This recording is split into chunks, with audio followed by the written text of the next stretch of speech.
My name is Jeremy Miner. I'm the technical agronomist for Kruger Seeds and I cover the eastern half of Iowa. Today I want to show you some examples of what we found when digging a plot that was infested with corn rootworm in a plot over by Malcolm, Iowa.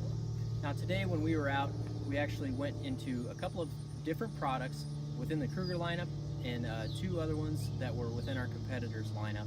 And we actually dug up root balls and did root floats to see if there was any corn rootworm hatching and activity going on that way.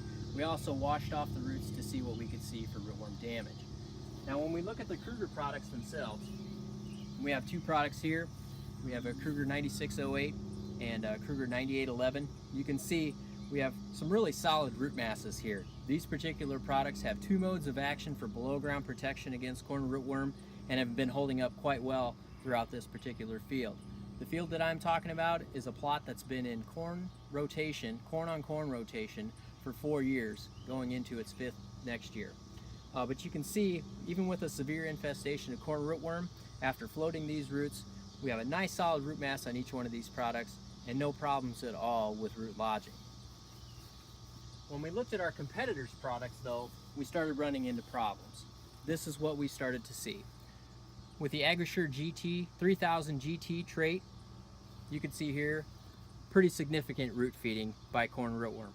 We're down almost 2 complete nodes and starting into the third here, and with each node basically accumulating or accounting for 15% of your total yield, we're looking at, even if a nodal injury score here was of a 2, we're looking at 30% yield loss just due to rootworm feeding in this particular product. We look at our other product here with a different trait. Again, a single mode of action, just like the 3000 GT. We're looking at Agronomy 3111 BT trait for below ground protection against corn rootworm. A single mode of action, and you can see here again, major injury to the root nodes on this particular product here, all the way around. Looking at a root node injury score of at least a 2, so we're looking at another 30+% loss in yield here. So I wanted to make sure that you guys were paying attention to what's going on out in your field. We are seeing significant rootworm beetle flights out there, and it definitely pays to go out and look at your products, specifically after some wind events or rain events as well, just to make sure that things are holding up out in your field. So again, if we review our own particular Kruger products, we've got 2 modes of action below ground.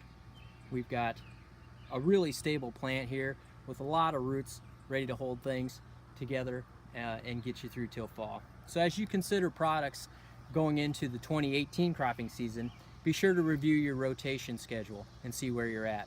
And definitely don't skimp out on the traits. You can see here, it's definitely worth having 2 modes of action below ground if you're looking into a long-term corn on corn rotation. Thanks for visiting me today. Look forward to talking to you soon. Thanks.